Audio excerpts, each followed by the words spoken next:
A level 998 armored warrior confronts a powerful red demon in Zero Fantasy Online before the player experiences sudden chest pain while gaming. Exhausted from playing for 200 hours straight to master his craft, the gamer reflects on a lifelong history of failing to reach the top. Despite leaping into battle to defeat the boss, the player suddenly clutches his chest in agony and realizes with horror that his health is failing. Just moments before achieving his final level up in the game, the dedicated player tragically dies in real life in front of his monitor. Awakening unexpectedly within a dark, wooded area, the protagonist gasps in absolute panic as he wonders aloud where he currently is located. Terrified peasants flee frantically while fighting off invading green-skinned creatures, leading the newly arrived protagonist to realize he has reincarnated into the world of ZFO.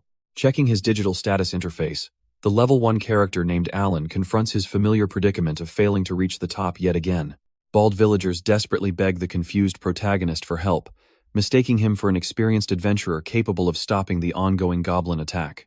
Staring at the chaotic scene, the protagonist questions if this world shares the main storyline of NFO where adventurers fight the demon lord. As bald villagers panic over the enemy attack, level 1 Alan tells them to hold on a sec while he sets his class right now. Terrified villagers shout that a level 1 is no different from them and cannot possibly beat a fire goblin.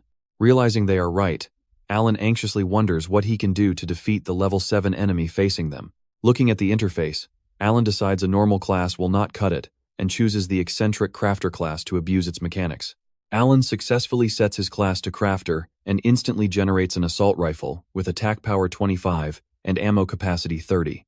Alan realizes his past life of intense studying to have the world's best mind and fighter jet structural knowledge applies to this mechanic. Shocked villagers stare in utter disbelief at Alan's bizarre weapon and question why he seriously chose the worst trap class.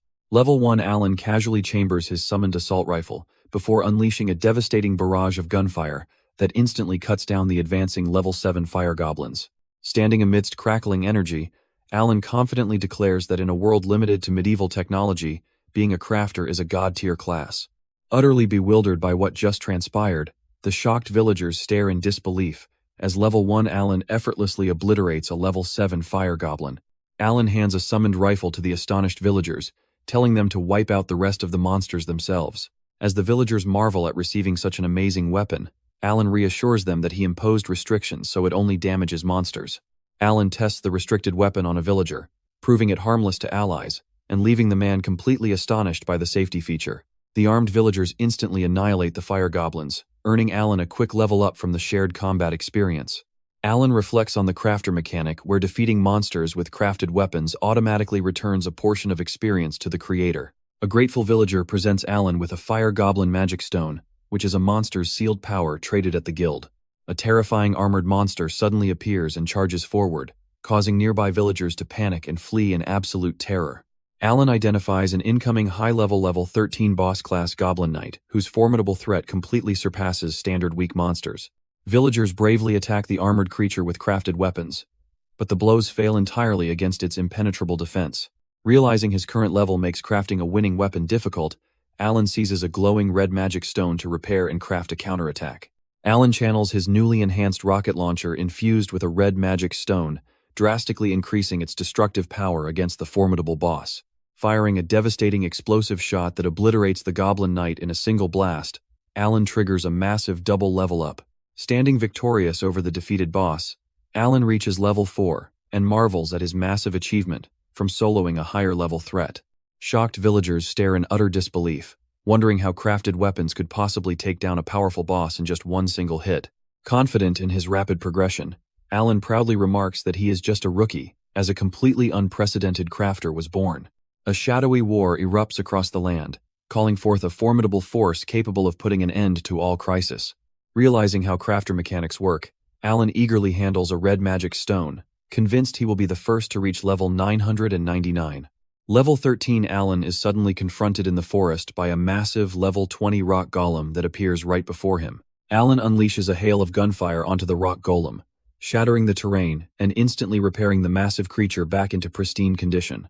Analyzing the massive rock golem's overwhelming defensive power and healing abilities, Alan equips his assault rifle while realizing physical attacks remain tough against it.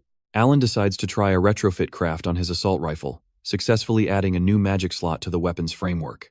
Remembering that magic stones can boost weapon power, Alan pulls out a golem's magic stone from his inventory and prepares to insert it. Alan inserts the normal grade golem's magic stone into the rifle, instantly adding the penetration effect which ignores physical defense. Fully prepared with his upgraded weapon, Alan stands tall and faces the towering rock golem looming right above him. Alan fires his upgraded rifle at the towering rock golem, blasting through its massive stone defenses and dealing heavy critical damage to the boss. The devastating explosion shatters the golem completely, granting Alan enough experience to level up from level 11 to level 15. Inspecting his weapon, Alan realizes only the magic stone breaks during a retrofit, and he discovers notifications about peasants repelling orcs. Traveling across farming villages to distribute weapons, Alan enjoys passive income experience points while contributing to public order and leveling up effortlessly. At the Adventurers Guild headquarters, members are stunned by the miraculous value and rapid level growth of an unknown adventurer. Guild members stare in absolute shock at the impossible records, showing Alan soaring rapidly from level 4 to level 15 inches just 4 days. Spectators watch in complete disbelief as Alan effortlessly obliterates a heavily defended rock golem using overwhelmingly destructive firepower that rivals a level 50. A tense guild observer resolves to report this monumental anomaly upward, suspecting Alan might finally be the legendary vessel they have been seeking. Alan confronts a level 27 boss-class sandworm, noting its low defense but abnormally high HP makes it the perfect target to test crafted weapons. Alan fuses an ice magic stone with his handgun, adding a freezing attribute and attack power correction before facing the massive sandworm. Alan fires his freezing handgun, completely encasing the massive sandworm in ice and instantly killing the boss to prove the crafter job is god tier. Holding a magic stone, Alan heads back toward town to exchange his collected magic stones for cash at the guild. Alan arrives at the Adventurers Guild branch counter, places a massive pile of sparkling magic stones before a shocked receptionist, and states his name. As Alan waits, heavily armored guards suddenly rush in, surround him, and demand his name, stating a certain suspicion has been cast upon him. Several armored guards instantly bind Alan tightly with glowing magical chains, trapping him right there at the guild counter. Guarded by armored troops, Alan is brought bound with glowing magical chains into the Adventurers Guild headquarters meeting room to face the guildmaster. Released from his magical binding, Alan confronts the guildmaster, who states he was curious about Alan's rapid leveling pace. A spectating guild member aggressively demands details about Alan's weapon called a gun, but Alan dismisses him for talking big as a mere crafter.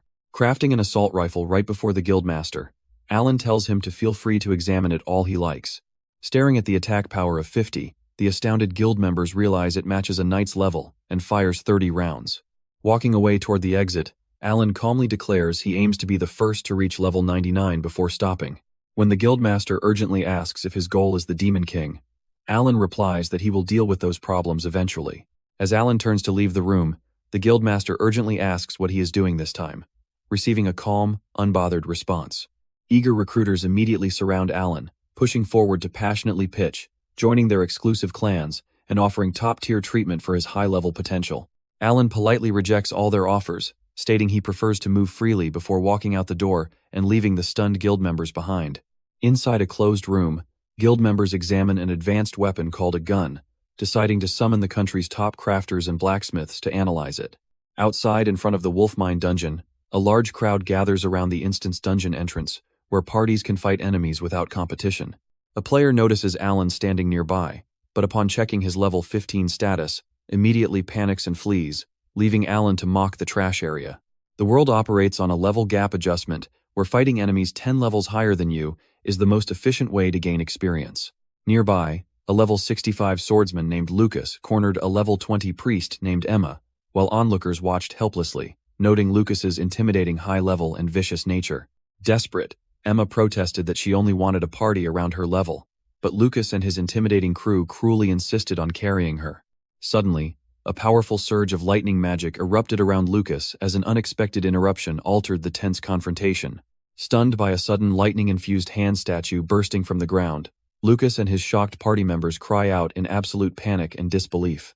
Stepping forward calmly, Alan dismisses the magical anomaly as an accidental craft control issue, leaving a terrified Lucas trembling in sheer disbelief. Furious, Lucas tries to threaten Alan, but the relaxed crafter casually mocks the situation, warning him that he was just testing remote crafting. Boiling with rage, Lucas draws his massive sword, refusing to tolerate any more of Alan's reckless games and mocking attitude. Inspecting Alan closely, Lucas discovers the crafter is only level 15, prompting his bulky comrades to burst into mocking laughter. Scoffing at the prospect of cutting down a weakling, Lucas sheathes his blade and decides to let Alan live for now. As Alan and Emma turn to leave, an infuriated Lucas stops them, declaring he did not say he would let them go. Lucas proposes a high-stakes time attack dungeon clearance contest, wagering that if he wins, he will take Emma's body instead. Shocked by the vile ultimatum, Emma gasps in terror, but Alan calmly steps forward to accept the challenge on his own terms. Dismissing the prize because he expects to win easily, Lucas mockingly tells Alan that the reward is hardly worth much against a small timer like him. Outside the wolf mine dungeon, Emma points out that the recommended level is 25, compared to Alan's level 15, but he calmly says it is no problem. As Alan walks toward the dungeon entrance, Lucas taunts him about challenging it solo and sneers that he cannot do anything without huddling in a group. Desperate to prevent him from walking into danger alone, Emma runs after Alan and frantically begs him to let her go with him. Confronted with a party invitation from the level 20 priest Emma, Alan coldly clicks decline and states that he is not interested. Shocked by his rejection, Emma desperately rushes forward and grabs onto Alan, insisting she cannot let him go alone because she shares responsibility. Realizing how stubbornly persistent she is, Alan finally sighs and gives in, tapping accept on her party invite while Emma smiles brightly. As they walk together toward the dungeon, Lucas warns Alan not to let Emma die because his group plans to have fun with her later. Approaching the glowing entrance panel, Alan reads the all-time dungeon record of 19 minutes and confidently declares that beating it will be incredibly easy for him. Stepping through the portal, they immediately confront a massive, terrifying horde of level 20 bats, caterpillars, and undead warriors, leaving Emma completely overwhelmed by their numbers. Unfazed by the enemies, Alan dismisses them as weaklings and tells a confused Emma to put her staff away before activating his unique crafting ability. Using his exclusive skill, Alan equips a shocked Emma and himself with modern glowing firearms, explaining that the high-powered weapons simply require aiming at the approaching monsters.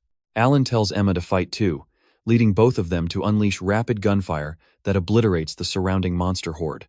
Emma panics because she cannot control the high recoil weapons, but Alan explains he intentionally made them powerful for dungeon survival. Alan tells Emma enough talk as they run straight forward to head directly for the dungeon boss together. Meanwhile, Lucas and his party easily clear their area, with Lucas mocking the newbie for wasting extra time.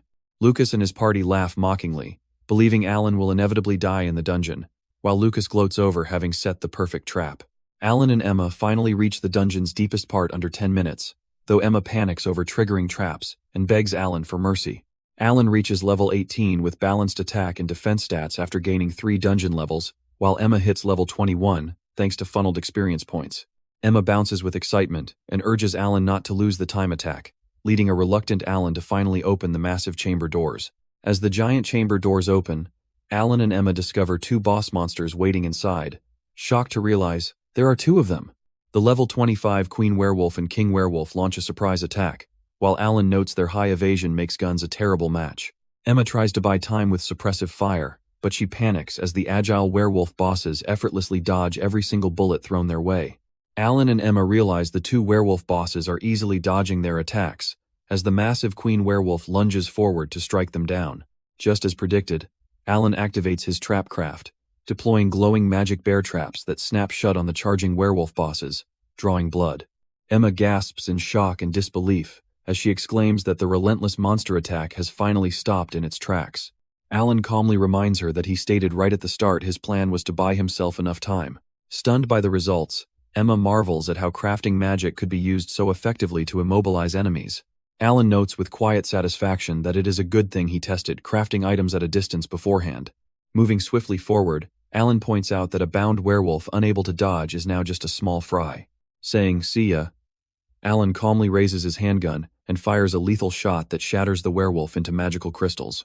Sprinting over, Emma excitedly reports that she has successfully taken down the queen as well, receiving Alan's approval. A notification banner confirms they conquered the wolf mine in a record 9 minutes and 48 seconds before they exit. Outside the dungeon entrance, Emma expresses immense gratitude to Alan as the surrounding crowd of adventurers looks on. Outside the dungeon entrance, Alan calmly responds to Emma about using her guns however she likes while holding his own weapons. Spotting Alan and Emma, Lucas and his companion express shock that they returned after only 10 minutes, assuming they gave up. Lucas mocks Alan and tells him to save his blatant lies, but Alan coolly tells them to check the record crystal instead. Lucas laughs off the idea of an all-time record until he touches the crystal and stares in absolute shock at the display.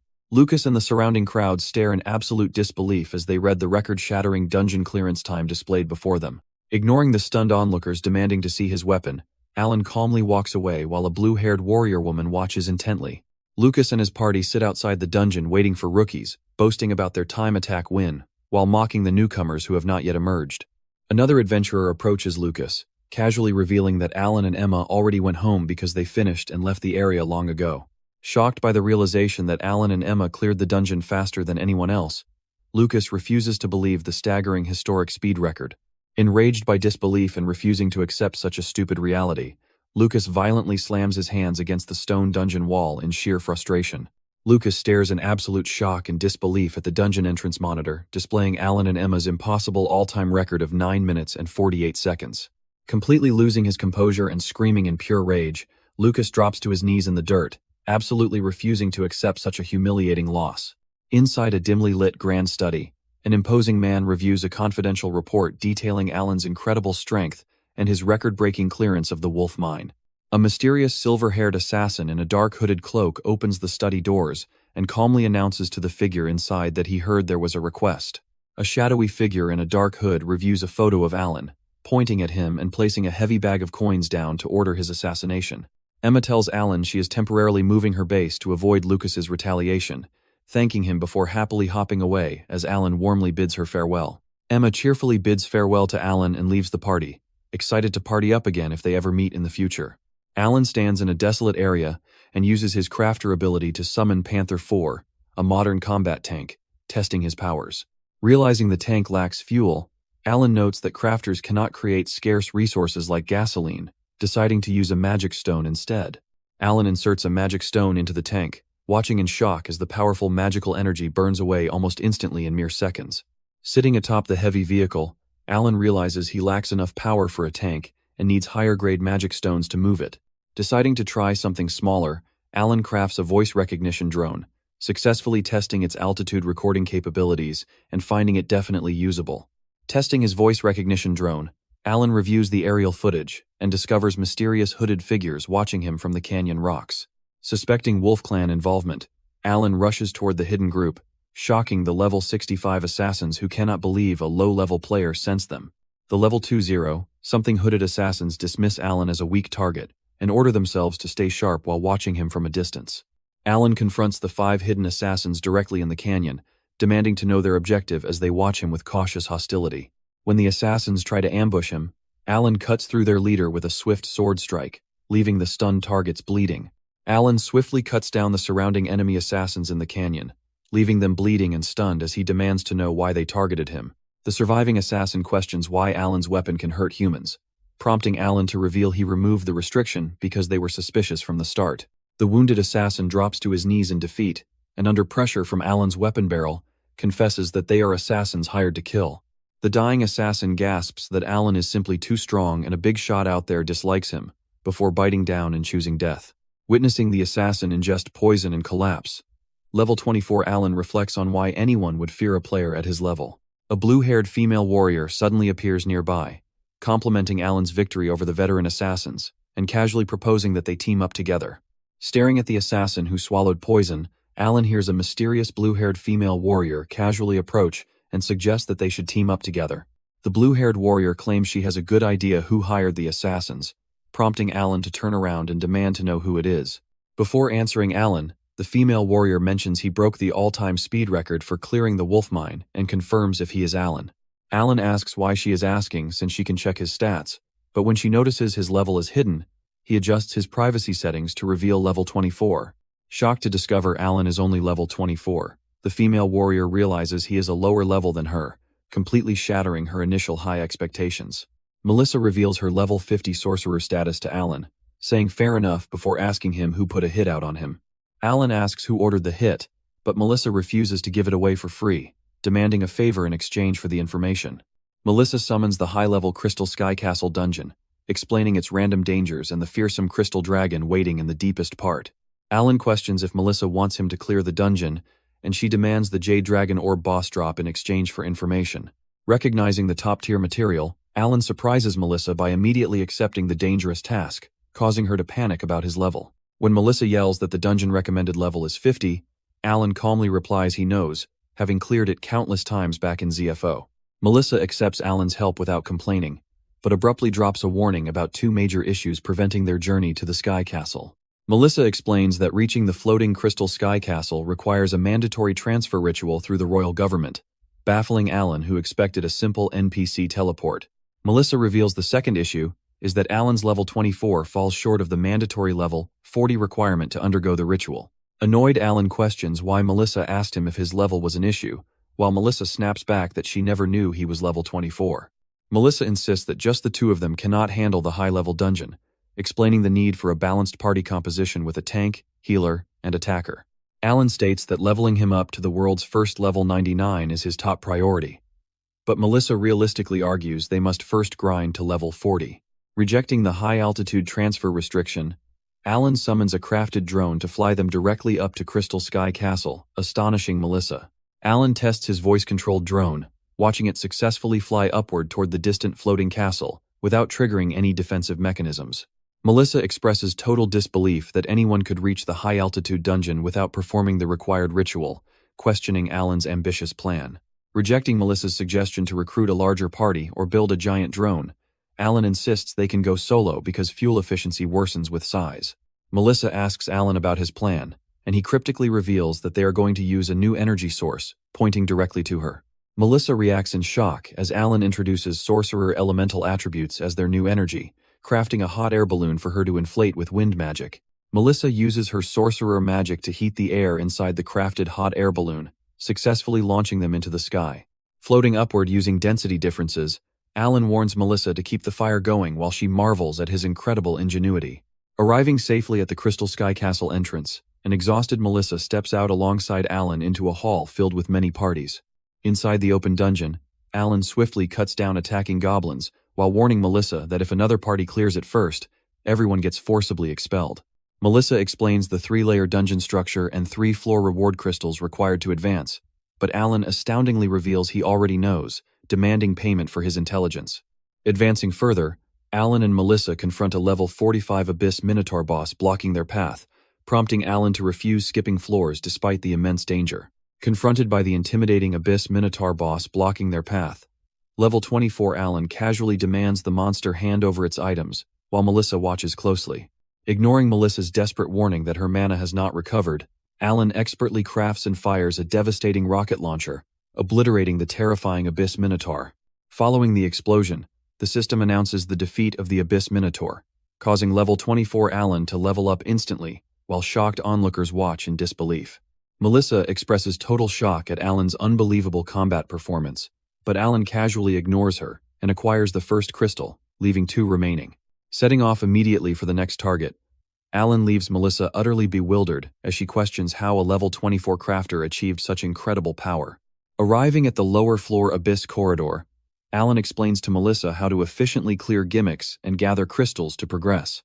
Melissa stares skeptically as Alan explains the perilous trap of the transparent floor puzzle, warning that blindly testing paths leads to certain disaster. When a cautious individual steps onto the wrong tile and plunges into the abyss, Melissa realizes the deadly cost of failure on this treacherous floor. Rejecting standard methods like using a staff that would trigger copycat traps, Melissa suggests crafting a bridge, but Alan explains magic is the true key.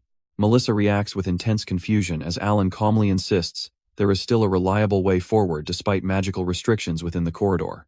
Alan reveals a crafted night vision scope made from evil bat magic stones, explaining to a shocked Melissa that it will make transparent floors visible. Alan puts on his night vision scope, revealing the transparent floor pathways clearly to a stunned Melissa, who admits he is quite capable. Without warning, Alan bridle carries Melissa and sprints rapidly through the air along the hidden path, shocking nearby onlookers and leaving her flustered.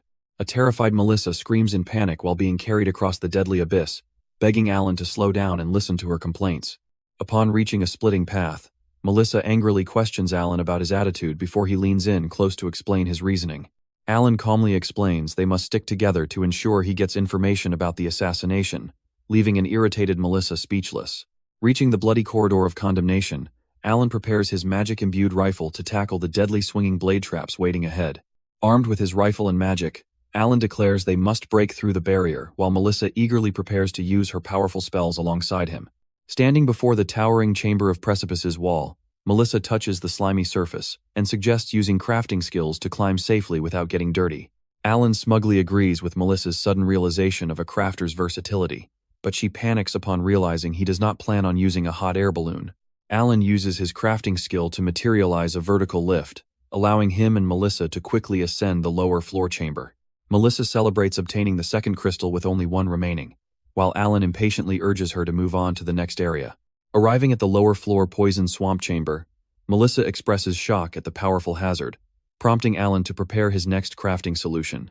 Alan crafts a boat to cross the toxic swamp, leaving a panicked Melissa to realize she must traverse the dangerous waters.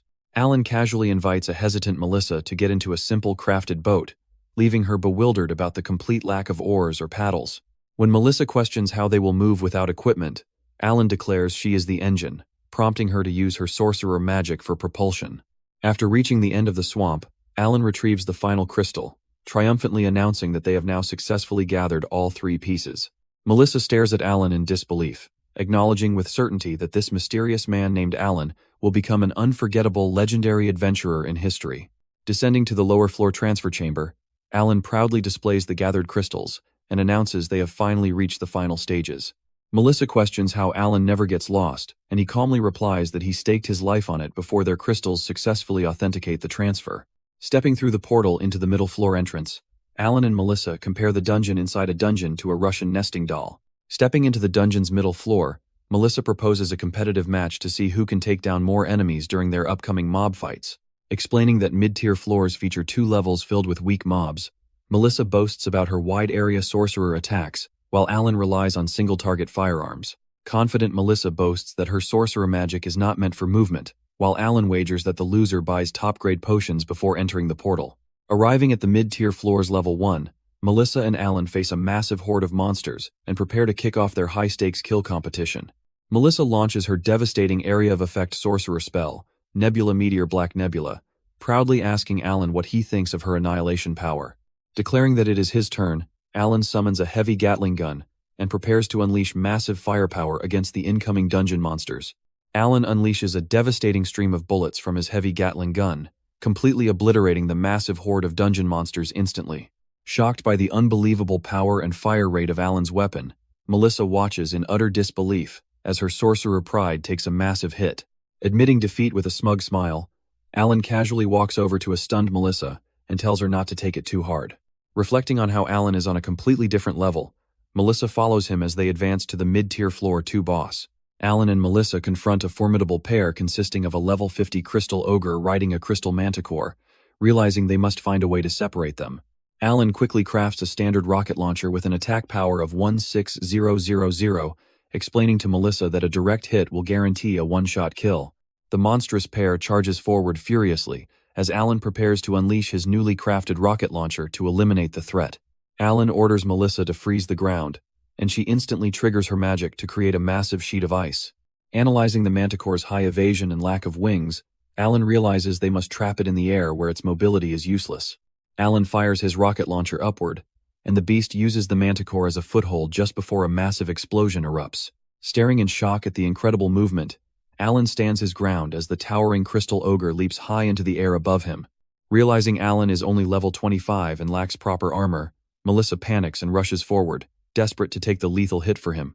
As the terrifying boss brings its massive blade down, Melissa screams out Alan's name in sheer terror, fearing she will not make it in time.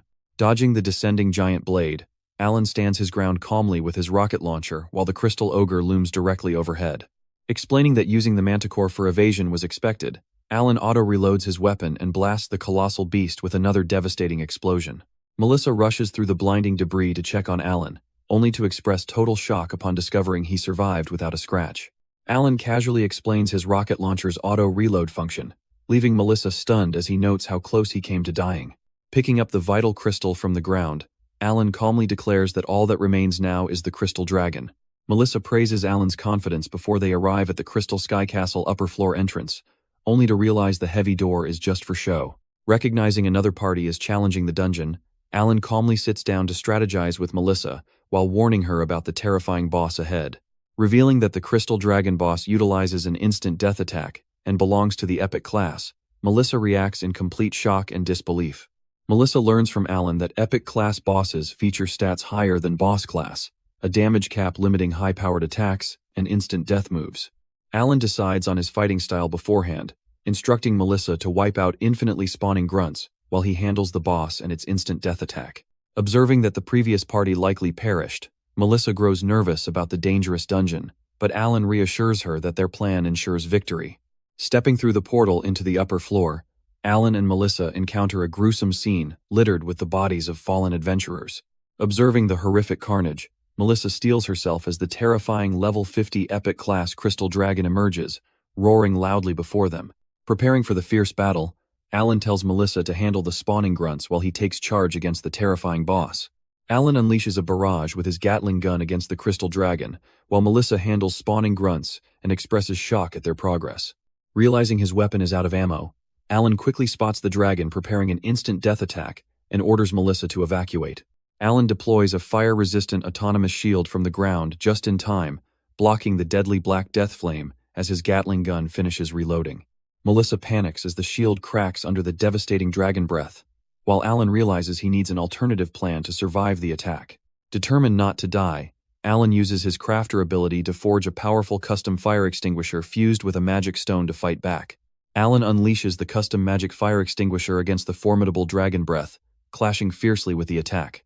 Melissa watches in utter amazement as Alan's bizarre countermeasure directly clashes against the overwhelming breath attack. The magical fire extinguisher completely nullifies the epic class instant death attack, leaving Melissa in shock, while Alan remarks that it is merely a tool for putting out fires. Declaring that the crisis has been averted, Alan immediately equips a massive Gatling gun and prepares to counterattack the enemy. Alan unleashes a relentless barrage of gunfire directly onto the Crystal Dragon, chipping away at its massive health bar. Melissa cheers that it is actually working as the colossal Crystal Dragon crashes down to the ground defeated from the assault. Alan urges Melissa to ignore the small fry and focus on taking down their remaining target together in one go. Alan relentlessly bombards the epic-class Crystal Dragon with heavy Gatling fire until its massive health bar drops to 0, and the monster explodes. The epic-class Crystal Dragon subjugation is successfully completed, granting Alan level-ups and prompting a casual remark about securing the win. Alan kneels down to collect the Dragon Magic Stone, while Melissa spots the legendary Jade Dragon Orb inside the glowing treasure chest nearby. Melissa opens the chest to reveal the epic-class Jade Dragon Orb material, marveling at how the two of them actually cleared it. Alan suddenly pulls out his handgun and holds it to Melissa's head, demanding to know who sent the assassins after him. Melissa stutters in absolute shock and confesses that she actually has no idea who requested the assassination, prompting an angry Alan to press his gun closer. Panicking under the threat, Melissa quickly claims she has solid info and whispers that the mastermind is the Adventurers Guild, leaving Alan completely stunned. Alan questions why the Adventurers Guild would want him dead when their goal is to subjugate the Demon King, which he is already cooperating with. Melissa explains that while Alan is a normal adventurer, his extreme strength causes a major problem, prompting Alan to recall the assassin's words. Melissa reveals that the guild assassinates talented adventurers to protect their status and prevent world peace from rendering adventurers completely obsolete and useless. Melissa details the Demon King preservation faction within the guild and among merchants, noting that their identity remains unknown while they oppose his defeat. Alan scratches his head while discussing guild assassins with Melissa, asking about other rising stars targeted like him and causing her to cough awkwardly. Alan and Melissa are suddenly teleported outside the castle, where other astonished adventurers stare at the floating notification announcing their defeat of the Crystal Dragon. Emerging outside after the dungeon clear, Melissa greets nearby adventurers while Alan ponders how to return to town from their current location. Astonished onlookers gather around, celebrating Melissa and Alan's record-breaking two-person clear, while Melissa insists Alan is the real mastermind. The crowd gasps in disbelief upon seeing Alan is only level 27, prompting Alan to view surrounding high-level adventurers and pitch his crafted weapons. Melissa praises Alan's crafting versatility while he plays down his contributions, attributing their victory solely to her defeating the Crystal Dragon. Addressing the surrounding crowd, Alan claims he only solved puzzles, secretly wanting to avoid standing out to prevent future leveling interruptions. Melissa realizes Alan is deliberately deflecting credit to protect her from the Demon King faction, leaving her deeply flustered by his humility. Arriving back in the royal capital, Alan parts ways with Melissa while bluntly dismissing her emotional remarks, leaving her irritated and annoyed. Melissa realizes Alan intentionally deflects credit to protect her from the Demon King faction, making her feel deeply unappreciated and unfairly treated. Melissa declares she will investigate the Demon King faction to avoid owing Alan anything, casually inviting him on future hunting trips together. As they bid farewell and part ways, Melissa is left utterly astonished that a level 27 crafter managed to leech off her. Holding a small flame, Melissa contemplates mastering her sorcerer job and wonders if she will ever reach Alan's incredible level of strength. Suddenly sensing intense bloodlust, Melissa turns around on the busy street, wondering who could possibly be targeting them in broad daylight.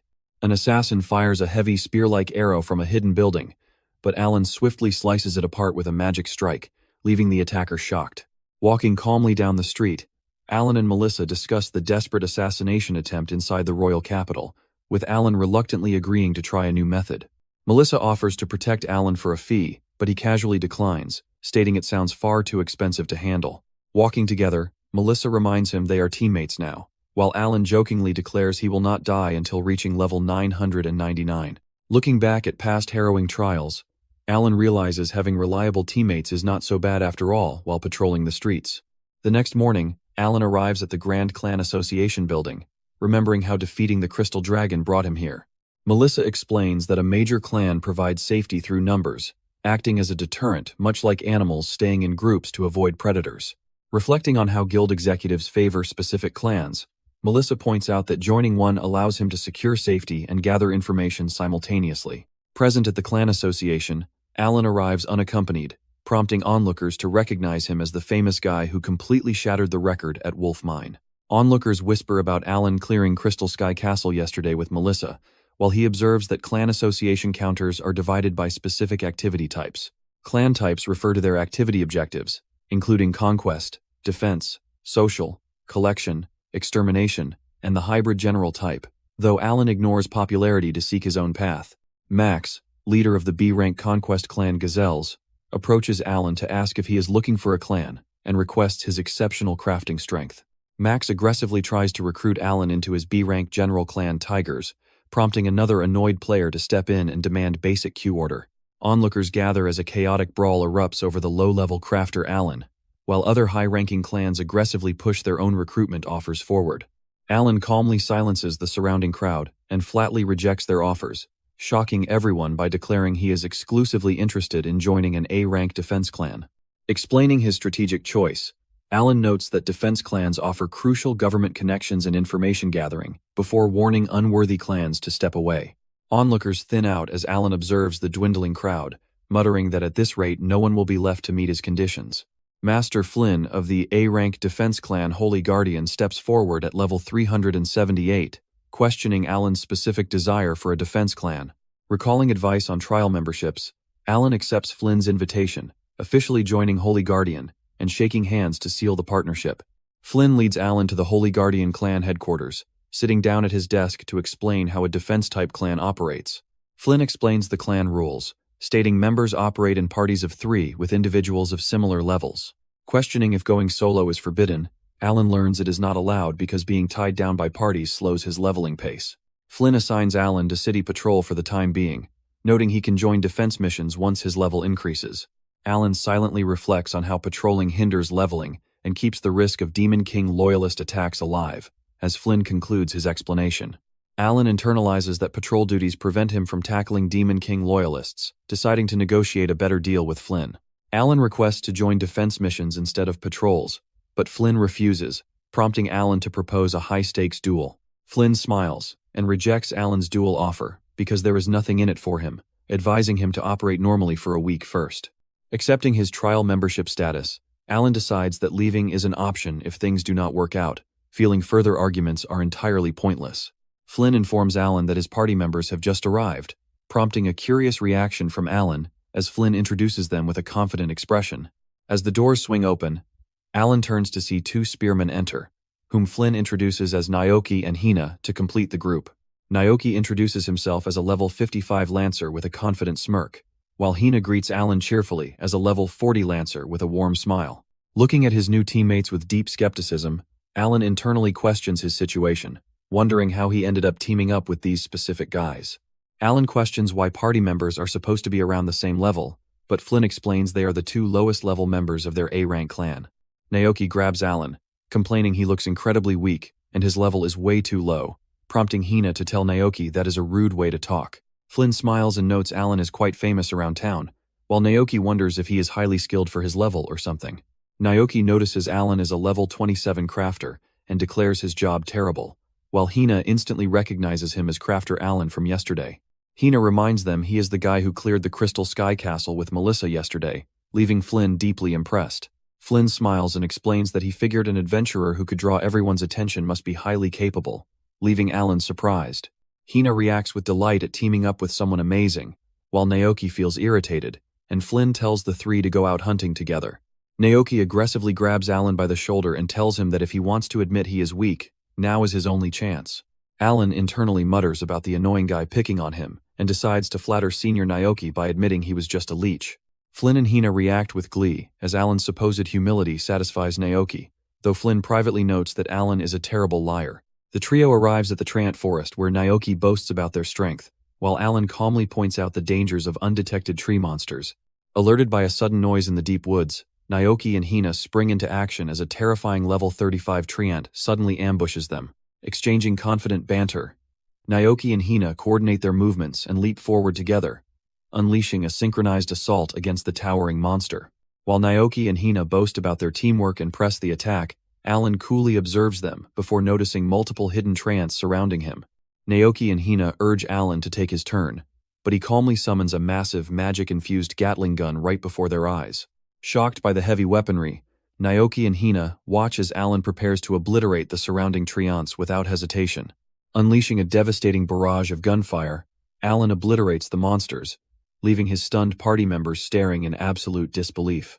Impressed, despite herself, Hina praises Alan's performance, while Naoki grudgingly admits it was not bad for a rookie.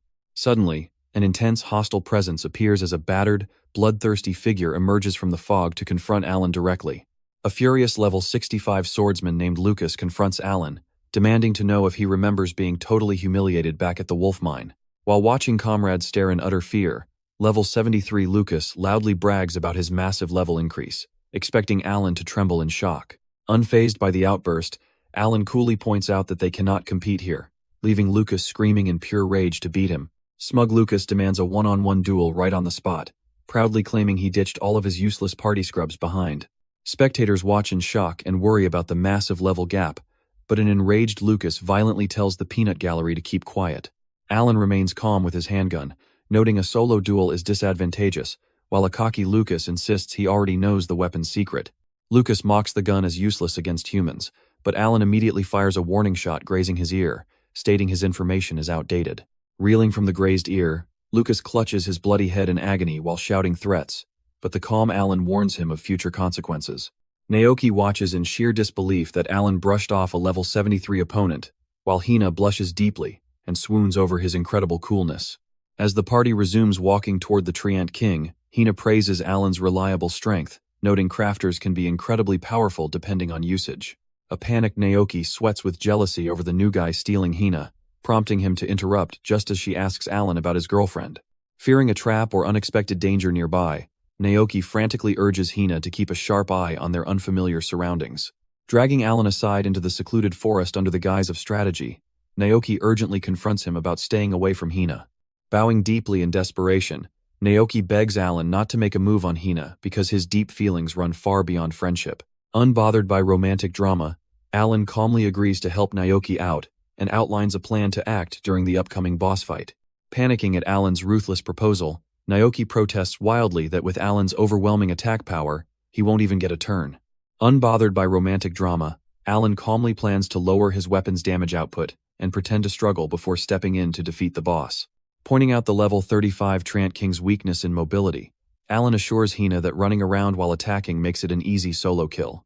Hina excitedly hugs Alan in gratitude and clings to him while marching toward the boss, leaving a deeply jealous Naoki fuming behind them. Activating his crafter skill, Alan summons an assault rifle and worries that he couldn't lower its attack power enough to 0. Hina marvels at the variety of guns while Alan runs forward with his assault rifle, claiming it is easier to handle than a Gatling gun. The terrifying level 35 Treant King stares with 3 glowing red eyes as Alan's gunfire strikes its sturdy wooden bark. Shocked by the lack of damage, Hina gasps in disbelief while Alan sarcastically worries if he messed up his weapon settings.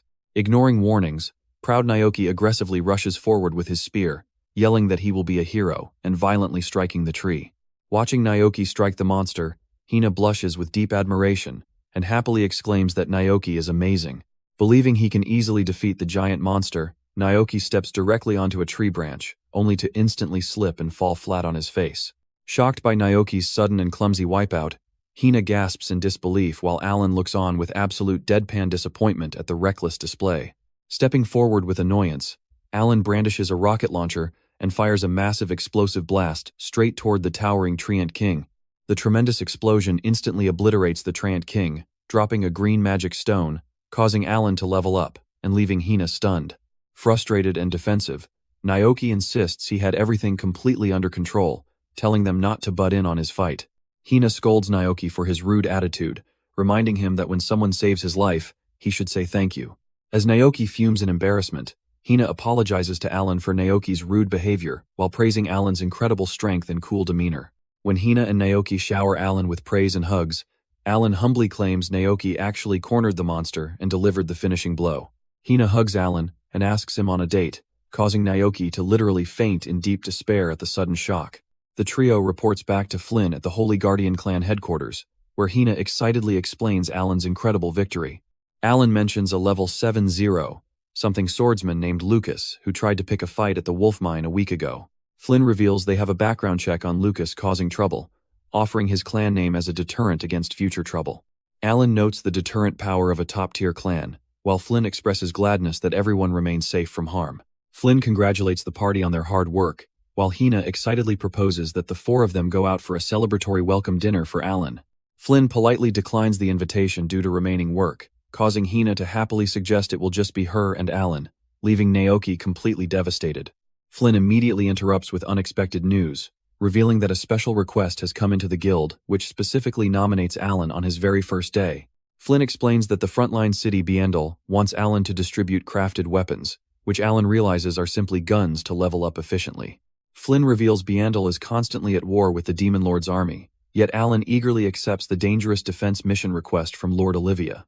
Reflecting on his blessing to distribute weapons, Alan agrees to join officially before realizing how strange it is to be nominated while on trial. Flynn informs Alan that his trial party must work in a 3-man squad, prompting Hina to excitedly grab Alan's arm and demand they explore Biendel together alone. Stopping in his tracks, Alan asks Flynn how a lord in a frontier city knew he joined the clan on trial, before ultimately agreeing to take on the mission. Walking through the city, Alan suspects Flynn might be part of the Demon King faction that opposes defeating the Demon King. Arriving at the walled city of Biendel, Alan finds empty streets and exhausted soldiers, realizing the situation looks very bad. A level 55 boss-class giant lizard suddenly appears before Alan, Hina, and Naoki, prompting terrified gasps. Dodging the boss attack, Alan deploys a magic cube to craft a rocket launcher and blasts the creature with an explosive shot. As Hina and Naoki watch in total astonishment, Alan obliterates the giant lizard boss in a single explosive blow. Following the initial blast, a pack of level 40 mud gastromists charges in, but Gordo swiftly intercepts and eliminates them. Gordo introduces himself as the captain of the Royal Guard, arriving on the Sovereign Lady Olivia's direct orders. Spotting hidden status indicators, Alan accepts the royal summons, leading his awestruck party toward an ornate, lavishly crafted carriage. Gordo explains the city's severe financial crisis from the war, while Alan walks away, contemplating the mysterious Demon King Preservation faction targeting him. In a formal meeting room, nobleman Zainid introduces Mr. Hiroshi and Annette, Benjamin's level 13 blacksmith daughter, to begin analyzing Alan's crafted weapons. Zainid places the crafted weapon on the table, while Hiroshi and Annette inspect its strange shape and discuss the unusual design. Hiroshi tests the assault rifle, marveling at its rapid rate of fire, 30-round capacity, and incredible attack power of 55. Hiroshi stuns Annette by revealing that the crafter who made this advanced assault rifle at the time was only 15 years old. Annette calculates that a duplicate made by Hiroshi could yield attack power 10 times greater, leaving the master crafter laughing maniacally at the profitable prospect. Zaynid plots to eliminate Alan quietly, while Lord Olivia of Blanding hosts an audience chamber meeting welcoming Alan, Emma, and Naoki to her grand mansion. Alan politely greets Lady Olivia in the audience chamber, prompting her to request a thorough demonstration of the weapon called a gun regarding handling, performance, and safety. Alan proudly brandishes the gun before Lady Olivia and her royal guards, explaining that this peculiar weapon makes even regular residents capable of fighting. Alan demonstrates the gun inside the mansion by accidentally firing a rapid burst into Naoki, who screams out in pain before complaining about the sudden attack.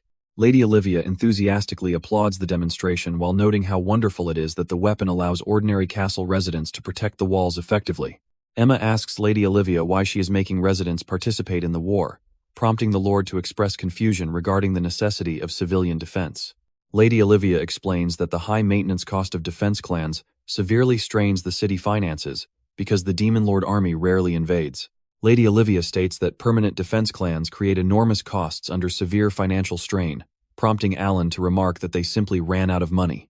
Alan explains financial strain to Emma, while Lady Olivia asserts that guns drastically reduce costs, and rebuilding the economy is an urgent issue. Hina blushes and praises Alan for being smart, while Naoki watches in confusion and asks what is wrong with them. Alan cuts off the small talk by stating he can craft 99 weapons at once, prompting Lady Olivia to set up a distribution area in the central plaza. Alan hands the restricted assault rifle to Olivia and Gordo, explaining that it is a gift designed not to harm humans before leaving. Lady Olivia and Gordo discuss the incredible performance and low level of Alan, realizing that inviting him to the city was the right choice. Citizens gather at Blanding Central Plaza to receive modern weapons like rocket launchers, while Alan enjoys pizza and crafts items nearby. Alan reminds the crowd that distributing crafted weapons is not his first time doing so as they receive their new gear. Hina asks Alan why he does not wear accessories to boost his attack power, smiling as she explains the benefits. Alan notes his stats are already insane while Hina praises his strength, prompting Naoki to angrily shout at her to back off. Realizing the danger of dying permanently, Alan considers armor and accessories just as a knight bursts in to announce the Demon Lord's army attack. A massive dark army of horsemen marches forward under a purple aura, ready to siege the city from outside the walls.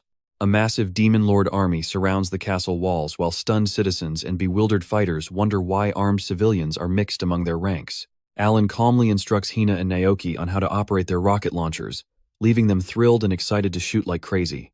Hina is identified as belonging to the Super Major Clan Holy Guardian, while Alan focuses his sharp gaze on evaluating the situation. Alan observes the staggering numbers and levels of the approaching Demon Lord army before the Knight Commander orders everyone to prepare ranged attacks. Captain Flynn shouts fire as armed villagers unleash massive rocket launcher blasts toward the approaching Demon Lord army along the defensive walls. Alan watches calmly as a blinding, explosive fireball detonates right in the middle of the enemy ranks outside the fortress. The massive blast triggers a sudden level up for Alan, leaving the nearby commander and soldiers completely stunned by the sheer destruction. Soldiers anxiously ask about reloading, before Alan confirms the weapon is reloaded, prompting everyone to launch another devastating salvo. Flynn stares in absolute shock at the incredible destructive power of the crafted weapons, receiving word that surviving enemies are approaching. A thick cloud of smoke clears to reveal a chaotic battlefield littered with fallen demon soldiers and grotesque monsters crawling forward. Captain Flynn shouts for residents to fall back, while archers fire, and the battle concludes with an overwhelming victory for the defenders. Hina and Olivia congratulate Alan on being Blanding's hero, but Alan expresses disappointment at missing out on crucial leveling up opportunities. Alan laments that a level cap prevents him from gaining more levels until he passes the beginner exam at the royal capital. Lady Olivia approaches Alan on the castle ramparts and praises him for his splendid work during the fierce battle. In the aftermath of battle, nearby soldiers whisper in awe and embarrassment as they discuss the stunning appearance of Lady Olivia standing victorious on the ramparts. Lady Olivia speaks with Alan from the ramparts, acknowledging his powerful area attack weapons before suddenly announcing that all contracts with defense clans will now be terminated. Stunned by the abrupt announcement, Alan's group reacts in absolute shock as Lady Olivia declares she will triple the contract fee for Holy Guardian as payment for crafted weapons. Mercenary clan members panic and protest wildly, arguing that canceling their contracts threatens their survival, while Lady Olivia coldly dismisses their complaints. Lady Olivia tells the disgruntled clan members to leave immediately, offering to cover transportation expenses as a small token of gratitude for their past work. Two mercenaries wonder if they just stole jobs from people in their profession. but Olivia smoothly reassures them they have no need to worry. Citizens and adventurers celebrate peacefully as Lady Olivia praises Alan for making the city smile and bringing joy to the Demon Lord's army. A muscular merchant panics over weapon distribution spreading to other cities, while Alan walks away, declaring his desire to return to the capital. Fueled by intense jealousy, the merchant approaches Alan from behind and viciously kicks him off the high castle wall into the abyss. As Alan plummets towards certain death, the malicious merchant grins wickedly, convinced that no crafter can survive such a catastrophic fall. Falling through the air, Alan curses the scheming merchant while startled comrades watch in horror, screaming out his name in utter desperation. Plummeting downward toward the forest terrain, Alan refuses to accept his death, quickly pulling out his rocket launcher to fire. Firing the rocket directly at the ground, Alan uses the massive explosive blast wave to successfully cushion his catastrophic descent. Landing safely on his feet, Alan explains to his relieved companions that he used the explosion to cancel out the fall impact. Astonished onlookers watch in disbelief, while a teammate hands Alan a healing potion to help recover from the intense ordeal. Alan turns around with an intense stare and crafts a checkered trampoline platform beneath his feet, launching himself upward into the air. Nearby onlookers watch in absolute shock and disbelief as Alan successfully crafts a platform and launches himself high into the sky. Alan pulls out a gun and confronts a terrified man on the ground, but Lady Olivia intervenes and stops him from committing murder. Alan decides to spare the terrified man, casually tossing his gun aside while declaring that he will let him off this time. As Alan walks away, the trembling man lets out a massive sigh of relief, while bystanders watch the intense confrontation unfold. Alan suddenly triggers a glowing trap beneath the terrified man, launching him helplessly into the sky to the absolute shock of onlookers. Smirking coldly, Alan remarks that his prototype catapult is a bit weak and notes there is plenty of room for improvement. The launched man plummets screaming through the air, crashing hard into a massive floating cushion and surviving the terrifying fall. Standing amidst dark red energy, Alan issues a chilling warning that the next time, his target will go straight into the ground. Reflecting on his actions, Alan decides he should avoid impulsive attacks and find a better way that will not provoke other people unnecessarily. The next day, Alan and his companions finish distributing weapons, and Alan tells his teammates to report his achievements to fund for him. Captain Goldo of the Royal Guards suddenly approaches Alan and his companions, asking for their help to deal with a dangerous bandit hideout. Hina expresses immediate skepticism about a hideout outside when monsters roam around, while someone calls them idiots for considering it. A mysterious long-haired man promises maximum reward money if Alan cooperates, but Alan flatly refuses, seeking only the Royal Capital exam. As Alan walks away, the man offers vital information regarding the Demon Lord Preservation faction targeting Lord Alan, making Alan stop and listen. Naoki panics in shock while Alan questions if he will be told who the Demon Lord Preservation faction member actually is. The mysterious man declares his duty to Lady Olivia overrides his normal impulse to talk, while Alan demands to know the faction members. Lady Olivia values his abilities highly, making Alan realize why people call him the favorite, though he remains deeply suspicious. The man offers to accompany Alan to defeat the bandits together, prompting Alan to tell Naoki and Hina to head back first.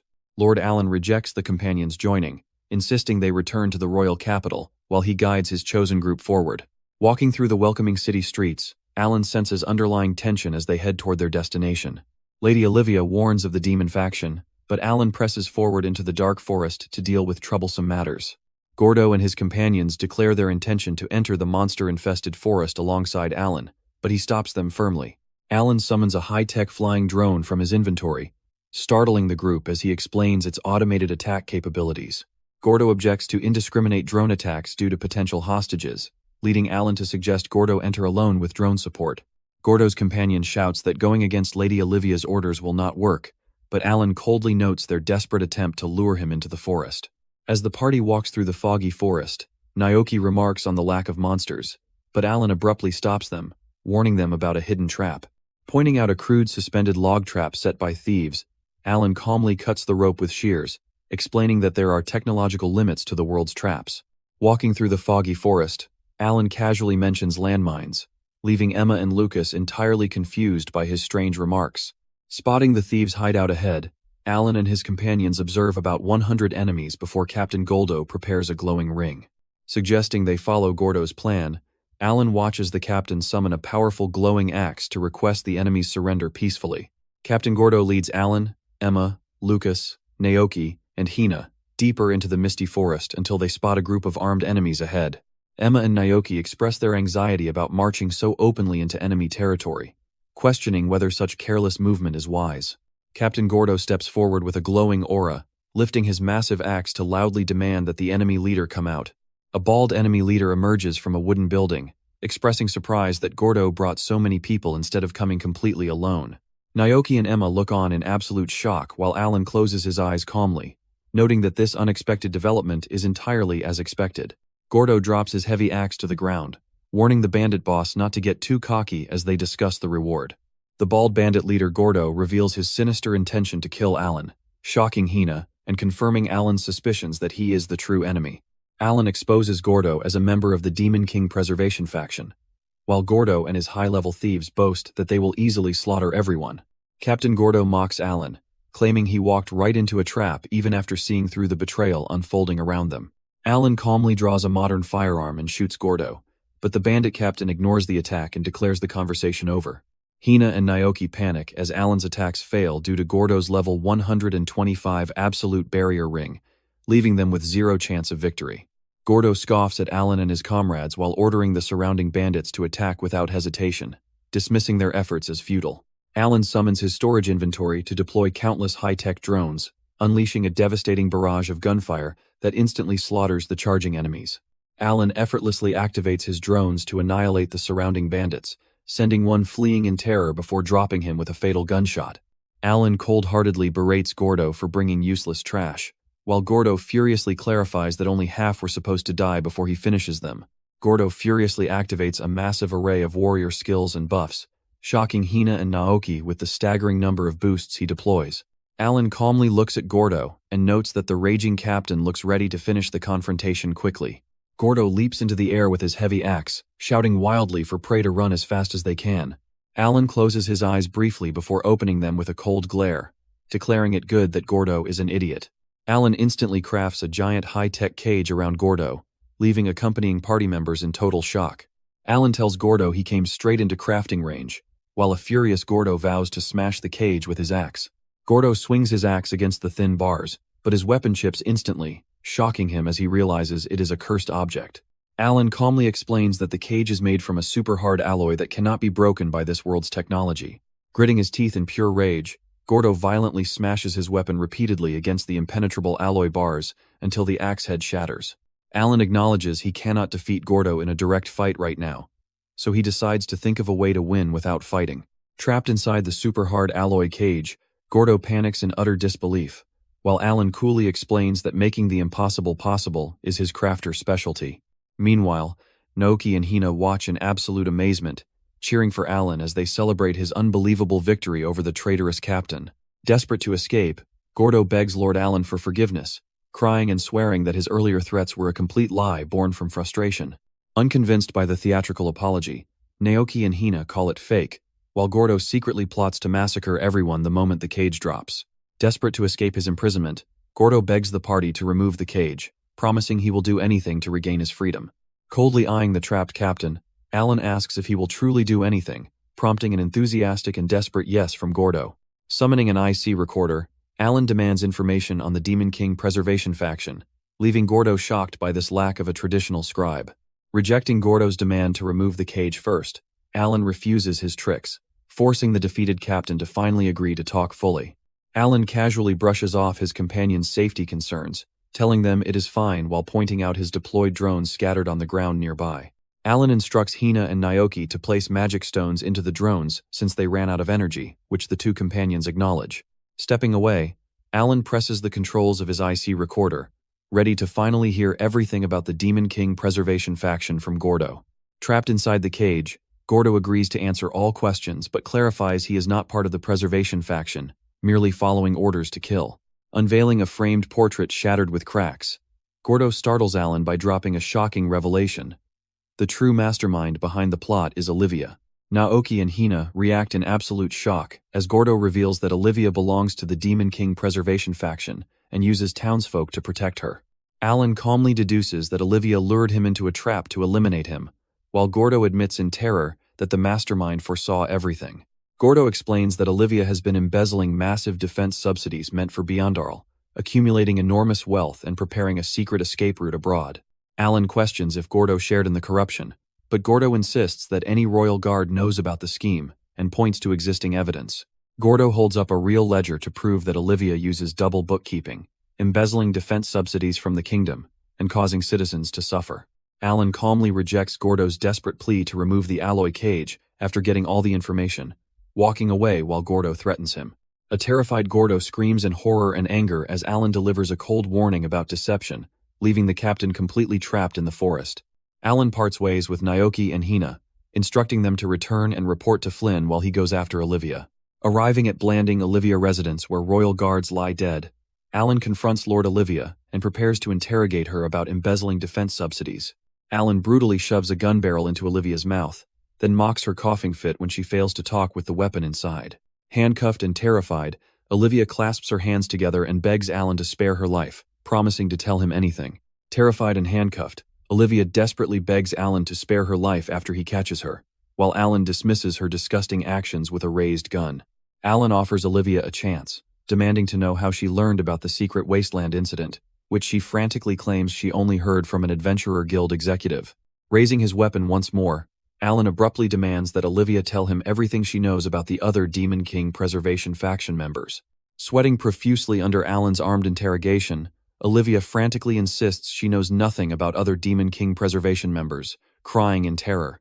Olivia insists she does not communicate with anyone, revealing that the Preservation faction is merely a concept of independent actors rather than an organization.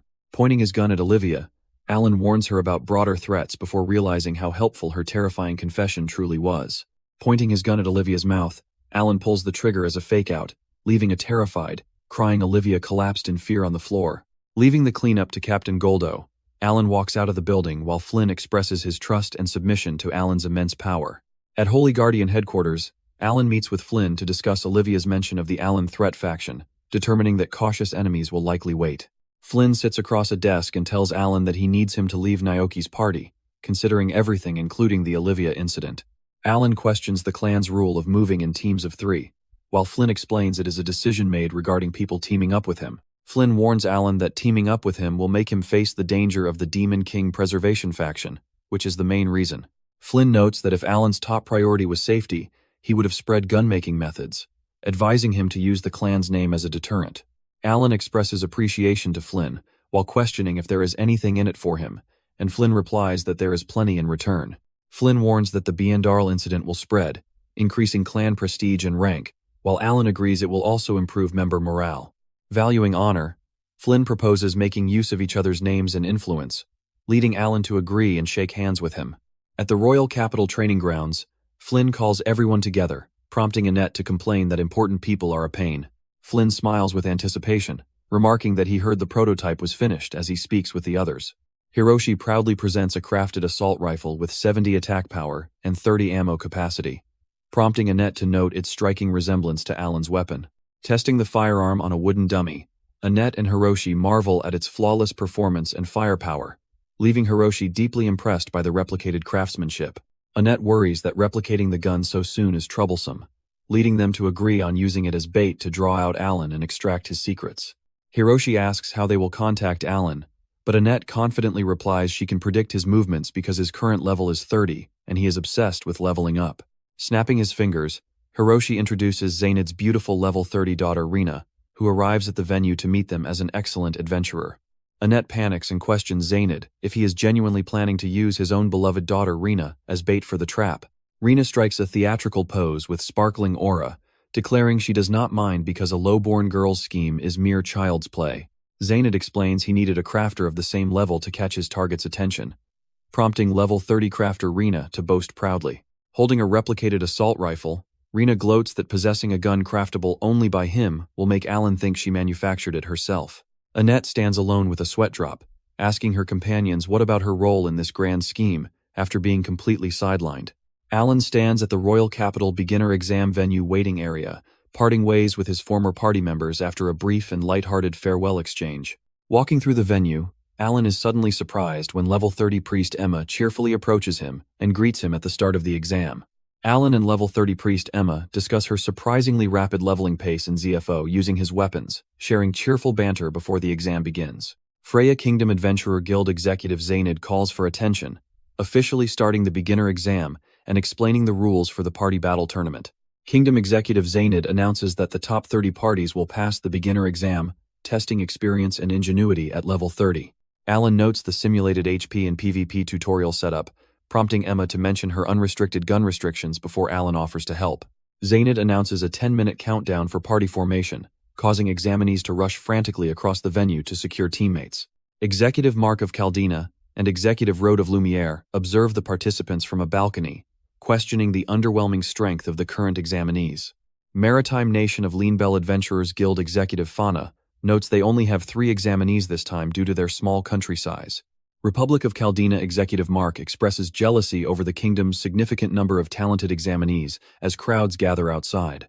Emma suggests recruiting 2 more people, but Alan dismisses the idea, claiming incompetent allies are more troublesome than enemies.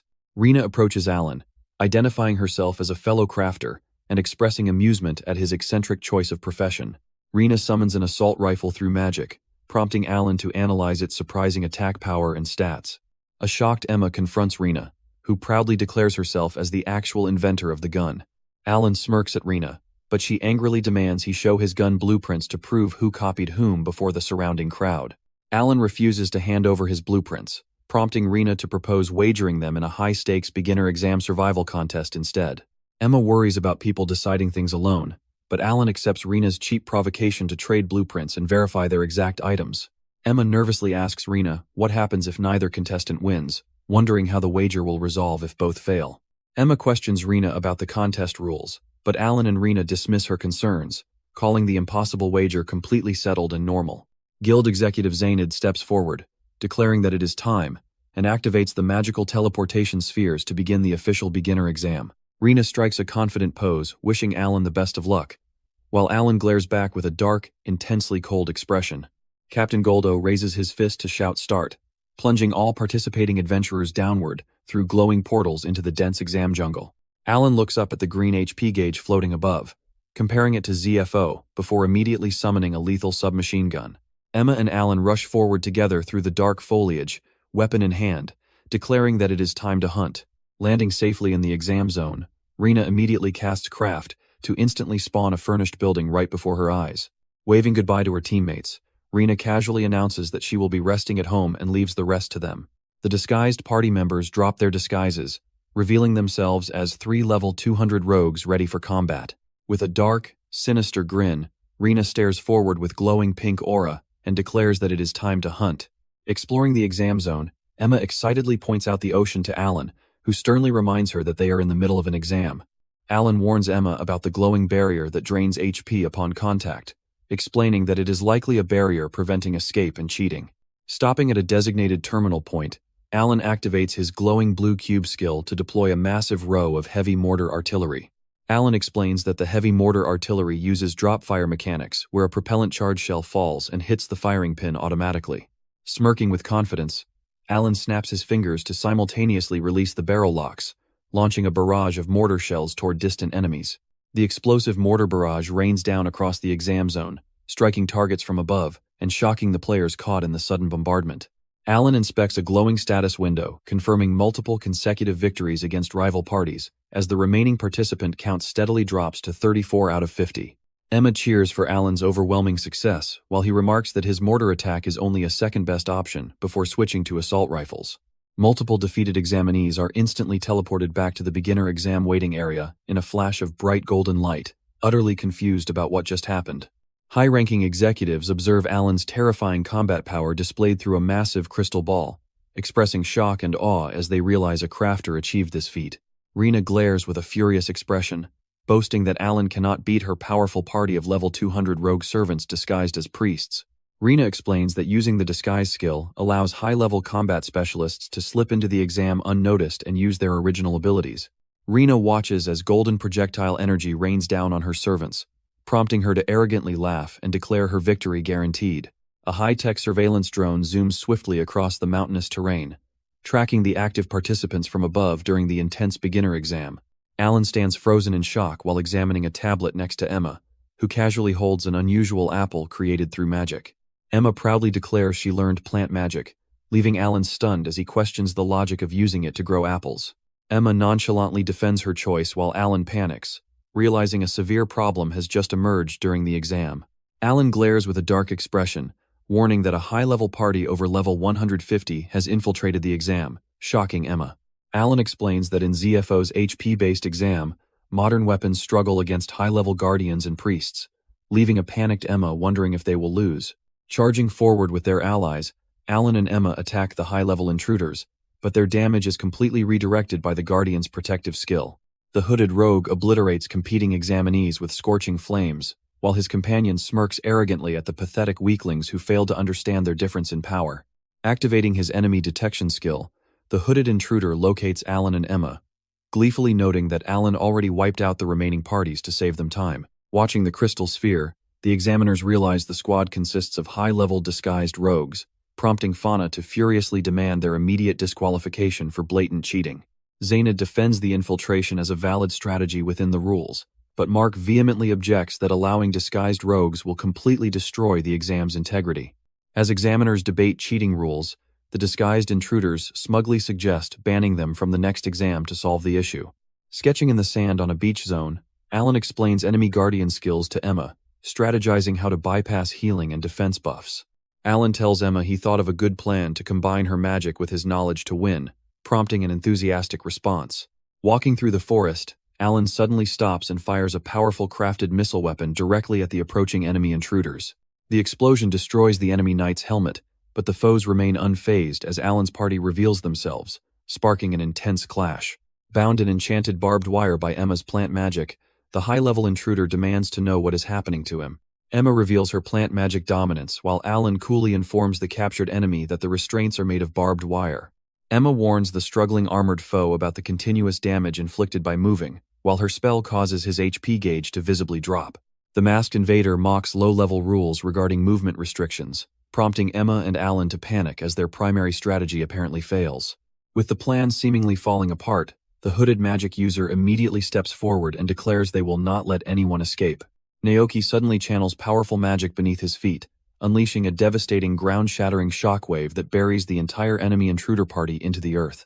Trapped inside a deep pitfall, the shocked intruder panics as Alan and Emma look down, revealing the devastating power of plant magic.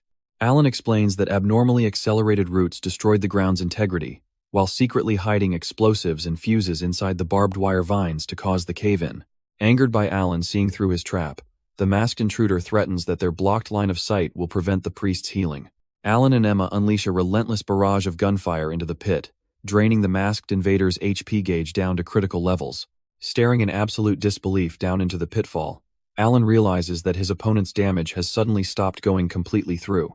The masked infiltrator bursts upward from the broken ground, revealing that he took his ally's damage before switching his disguise to Guardian.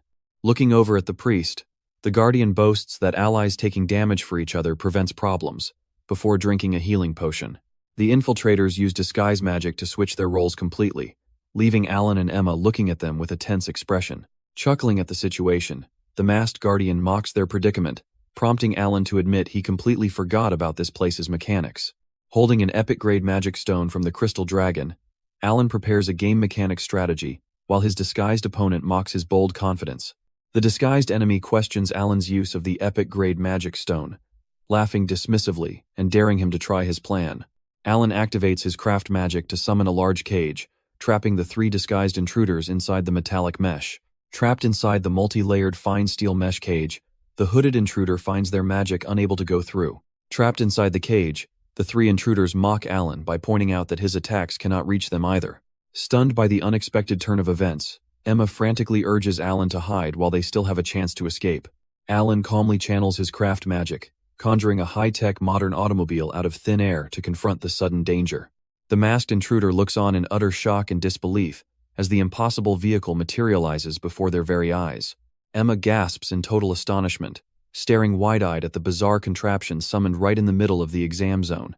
Alan introduces the vehicle as an automobile, casually opening the door and instructing Emma to take a seat inside. Confused and hesitant, Emma leans in to check the interior while Alan holds the mystical glowing stone nearby. Alan instructs Emma to insert the glowing magic stone into the central dashboard slot, which she promptly does. Standing outside the vehicle from above, Alan prepares to fire up the engine using the inserted magic stone's core energy. Alan gives Emma clear instructions on how to operate the pedals and controls, while she nervously agrees to drive. Watching from the sidelines, the disguised guards mock the chaotic situation, claiming it is just a desperate struggle before crying out in shock. Alan channels his craft magic to chain an automobile to the metal cage, while Emma floors the pedal, dragging the screaming intruders away. Terrified by the high-speed movement, Emma screams for Alan to stop this thing, as the vehicle rockets toward a massive precipice, sending the panicked occupants into total despair.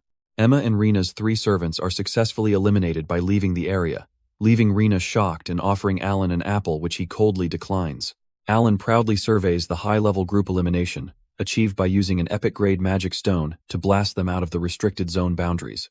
Discovering Rena relaxing in the wasteland area, Alan immediately targets her hideout with a surprise rocket launcher strike, shocking her with explosive firepower. Stunned by the catastrophic explosion rocking her location, Rena screams in absolute terror and disbelief as the gaming system announces her party has officially lost.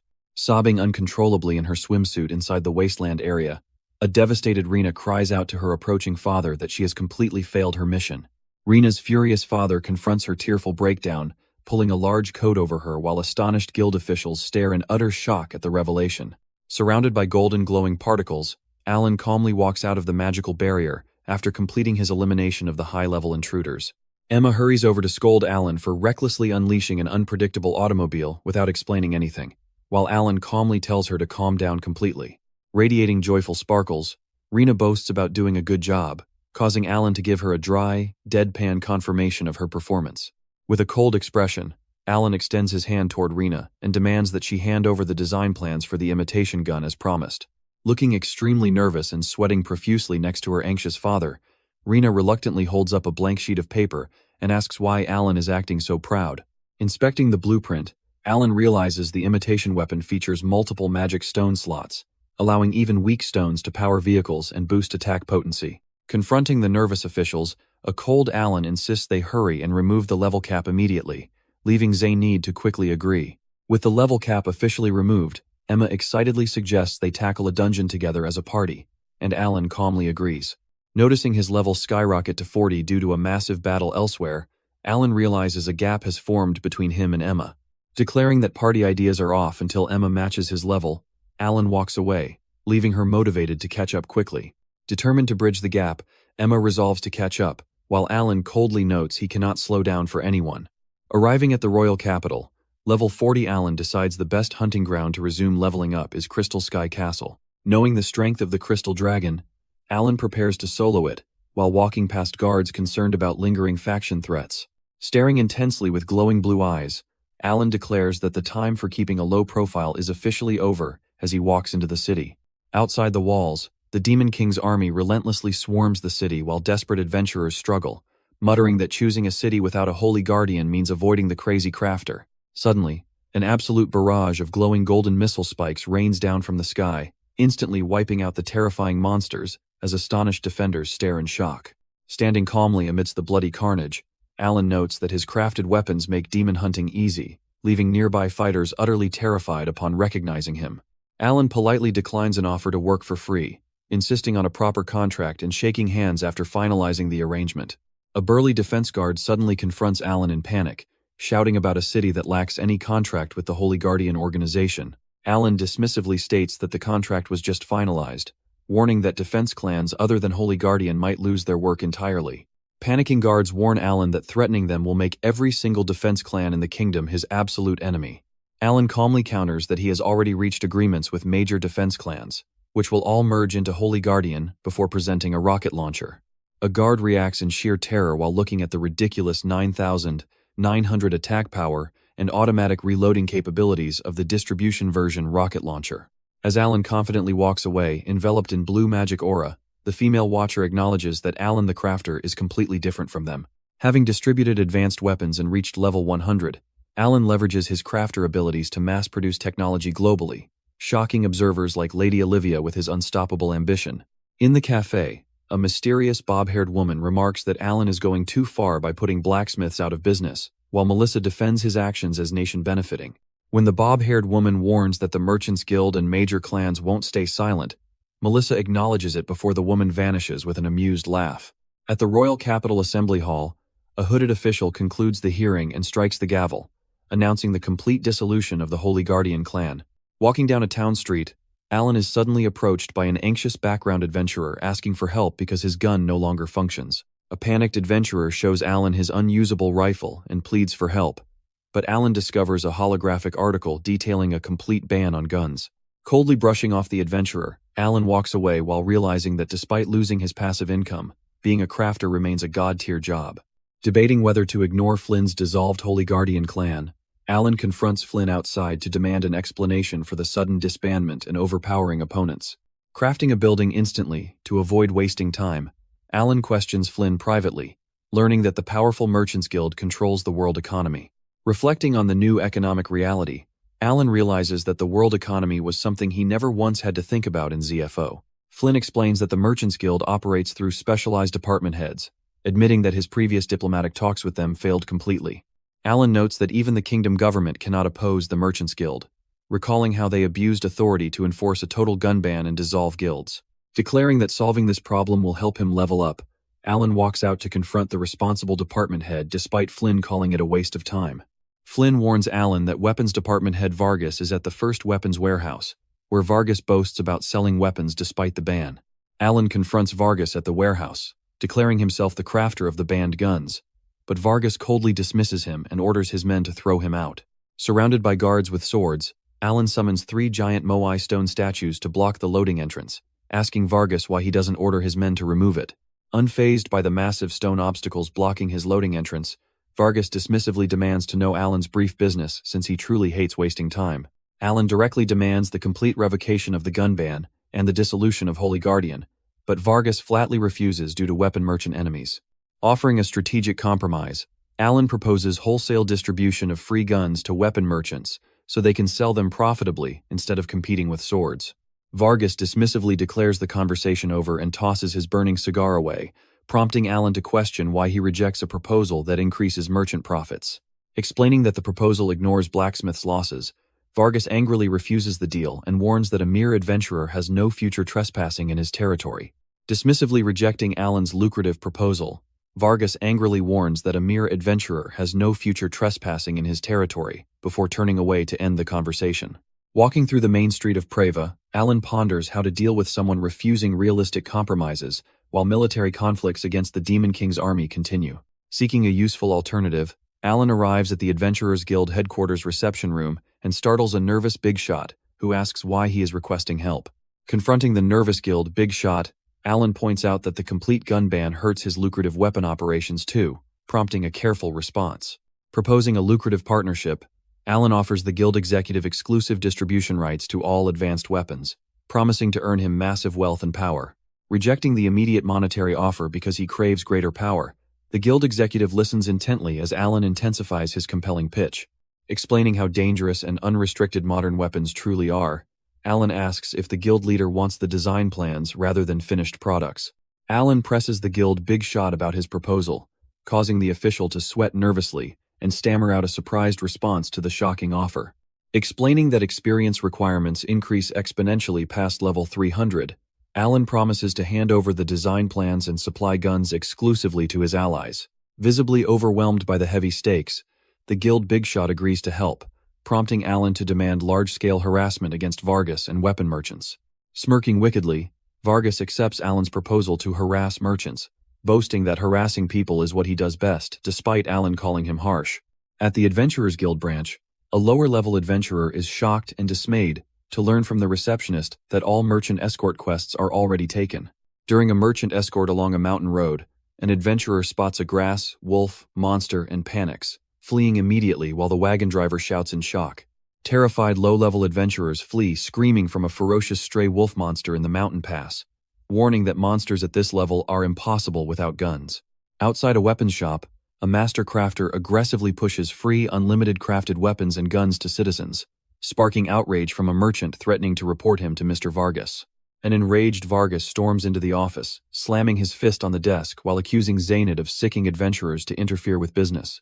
Zaynid coolly brushes off the ridiculous accusation, claiming innocence, while Vargas furiously demands to know if he is challenging the Merchants Guild. Vargas points out the catastrophic escort quest failures caused by cowardly fleeing adventurers, prompting Zaynid to drop hints about crafters providing guns. As the heavy doors burst open, a furious Alan confronts both men, confirming their active collaboration and demanding immediate answers. Alan faces Zaynid and Vargas, pointing out that Zaynid discarded their compromise while trading sharp rebukes over handling business and future prospects. Vargas demands that Alan act like an adult and accept the proposed terms, causing Alan to narrow his eyes in quiet frustration. Alan outlines his compromise to supply free guns to weapon merchants in exchange for revoking the ban, prompting Vargas to reluctantly accept. Alan abruptly slams his hand down, declaring those terms off the table and leaving both Vargas and Zaynid completely shocked. Alan stands firm before Zaynid and Vargas, firmly rejecting their proposed compromise and demanding that Vargas get on his knees and apologize directly. Vargas flies into a furious rage, shouting in disbelief at the audacious demand, before striking a match to light his cigar and declaring total war. Furious Vargas declares total war in response to Alan's demands, threatening to arrest all his associates and throw them into prison. Vargas escalates the threats by targeting Zaynid's daughter Rina, threatening to throw her into a prison full of men to drive them into despair. Alan calmly draws his gun and dares Vargas to send all his lackeys at once before meeting Veronica, the master of the Merchants Guild. Vargas and Zaynid react in shock as Lady Veronica, the head of the Merchants Guild, suddenly enters the room and demands an explanation. Veronica dismisses the intimidated department executives and approaches Zaynid and Alan, calmly acknowledging the guild's fault, while asking Alan to put down his weapon. Alan agrees to hear Veronica's terms, learning that the Merchants Guild will accept his proposal, grant exclusive gun distribution, and force Vargas to apologize. Alan listens as Veronica outlines non-negotiable distribution conditions, stating towns get free defense guns while adventurers pay based on performance. Challenging their control, Alan jokingly warns that he could demand better terms or start a coup, prompting Veronica to warn him against foolishness. Alan mockingly tells Veronica to make Vargas apologize on his knees to finalize the deal, leaving Vargas outraged and defiant. Outraged and humiliated by Veronica's command, Vargas breaks down in absolute despair and falls onto his knees to apologize to Alan. Alan dismisses the settled dispute, turns his back on the group, and walks away while Veronica admires his fearless and formidable nature. Flynn discusses Veronica's overwhelming power and global authority with Alan, who acknowledges her intelligence before calmly preparing to repay his debts. Holding out his hand, the blonde soldier presents a unique black pass to Alan, who recognizes it as a rare Chaos Dungeon free pass. Alan recalls that Chaos Dungeon free passes were extremely rare god-tier items in ZFO, leading him to ask the soldier how he acquired it. Flynn thanks Alan for his help in saving the clan, acknowledging his efforts while Alan maintains a calm and composed demeanor throughout. The next day, Alan arrives at the crowded Chaos Dungeon lobby, noticing many high-level adventurers and wondering about their presence here. Alan encounters a rude, high-level player demanding an escort fee at the dungeon door, prompting him to prepare for a fight. Level 100 Holy Guardian Alan calmly points out his clan name while confronting an arrogant adventurer trying to extort him at the entrance. The arrogant thug mocks Alan and threatens him with unfortunate accidents, but Alan simply shrugs it off and casually walks away from the group. Alan approaches the Chaos Dungeon terminal, inserts his free pass, and activates the glowing golden portal to step inside alone. Outside the portal, the frustrated thug fumes in anger, dismissing Alan's solo run as foolish ignorance and predicting a terrifying accident inside. The thug and his cronies smirk with malicious amusement, eager to watch the lone adventurer suffer inside the dangerous Chaos Dungeon. Stepping through the glowing portal, Alan arrives at the vast grassland of the Chaos Dungeon, where numerous adventurers are already fighting monsters. Surrounded by high-level chaos monsters, Alan calmly summons his floating drone to keep watch, while arrogant pursuers monitor him from afar. Spotting a massive herd of level 105 to 110 Chaos Bulls approaching, Alan immediately crafts a heavy Gatling gun to obliterate the threat. Alan unleashes a devastating hail of bullets from his heavy Gatling gun, instantly wiping out the approaching Chaos Bulls and successfully leveling up twice. Shocked adventurers stare in absolute disbelief as Alan casually turns powerful chaos monsters into ordinary dungeon trash with his overwhelming firepower. Alan sarcastically asks a stunned observer if he is just watching, prompting an enraged reaction from the furious pursuer. Level 110 ex-boss Mud Golem attacks Alan fiercely, but he calmly retaliates with a barrage of magical rockets from his upgraded weapon. A hidden observer watches in absolute shock and panic as Alan easily overwhelms the powerful Chaos Dungeon boss without breaking a sweat. Defeating the boss grants Alan 2 immediate level ups, pushing him to level 104 as he easily breezes through the Chaos Dungeon. The next day, Alan arrives at the Grand Chaos Dungeon lobby, where eager crowds immediately recognize and cheer for his incredible success. Several adventurers approach Alan in the dungeon lobby to recruit him as a shield or partner, but he coldly refuses to form a party. A level 180 rogue named Rena rejects a clan recruiter, and after Alan walks past, she frantically grabs his arm to beg for his help. Rena frantically grabs Alan's arm in disbelief, but he coldly brushes her off, stating she is strong enough to handle it herself and walking away without interest. Rena eagerly chases after Alan, reminding him that she is older and shouting that there is a genuine benefit to her proposal if he listens. Intrigued, Alan turns around to hear her out as Rena explains the master-disciple system, highlighting how a lower-level disciple grants bonus experience points to their master. Rena explains that while disciples receive an experience bonus, party experience loss is greater, yet master-disciple links allow entering 2 chaos dungeons daily without conditions. After noting enemies are weak, onlookers gossip, but Alan ultimately agrees to the master-disciple proposal under his own terms, unimpressed with leveling up. Alan accepts Rena's master-disciple request with a tap, while Rena teases him playfully, and Alan remains completely unimpressed with her behavior. As they prepare to move to the second door, a furious and jealous man steps in to confront Alan, calling him out for stealing his girl. Alan dismisses the angry man's jealousy as pathetic, telling Rena to let's go, which leaves the furious rival trembling with intense rage. A furious clan member demands, Hope take action against Alan's humiliation, rallying everyone to gather members and take Alan down no matter what. Entering the second door wasteland, Alan and Rena test a powerful magic-infused assault rifle, followed by Rena transforming into a level 150 paladin. Alan questions Rena about fighting alone in the Chaos Dungeon, but she confidently tells him to watch closely before sprinting into battle. Analyzing the dangerous level 110 Chaos Ogres ahead, Rena transforms into a paladin and greets Alan while preparing to engage the monsters. Rena creates a small field that damages attacking monsters, leaving Alan genuinely stunned by her incredible combat movements that defy normal dungeon standards. Rena proudly explains her rogue dodge tank strategy to Alan while a whole horde of fierce new enemies suddenly rushes toward them. Alan steps forward, coldly remarking that his master lacks foresight, before instantly freezing the approaching monsters and leveling up to 105. Alan proposes an efficient plan where Rena acts as bait while he mows down enemies with his gun, leaving Rena deeply impressed. Alan and Rena continue deeper into the Chaos Dungeon as a group of fighters follows behind them, marveling at Alan's extraordinary power. Following the attackers, unknown pursuers watch closely, determining that no matter how strong Alan is, they must target his opening to finish him. Entering the second door forest, Alan and Rena eliminate weak monsters, successfully pushing Alan's level from 105 up to 107 inches a party. Rena proudly declares she chose the rogue class out of sheer greed to try all kinds of jobs, prompting Alan to question her motives. Suspecting ulterior motives, Alan looks intently at Rena, noting that someone uninterested in leveling up must have targeted him from the start. Rena smilingly tells Alan that she wanted to meet him because she was curious about his famous guns and obsession with leveling up. Alan notes that rumors spread easily in the crowded lobby, before suddenly narrowing his eyes and sensing an approaching threat in the forest. A massive level 120 X-Boss Chaos Lion emerges from the dark, prompting Rena to eagerly tell Alan to leave it to her as she leaps into combat. Rena transforms into a paladin, using her Saint's loyalty skill against the powerful Chaos Lion while Alan watches closely. As Rena struggles with the beast's immense speed, Alan boosts his magic stone and commands everyone to attack now. Alan effortlessly obliterates the incoming horde of enemies with overwhelming magical blasts, leaving Rena staring in absolute astonishment.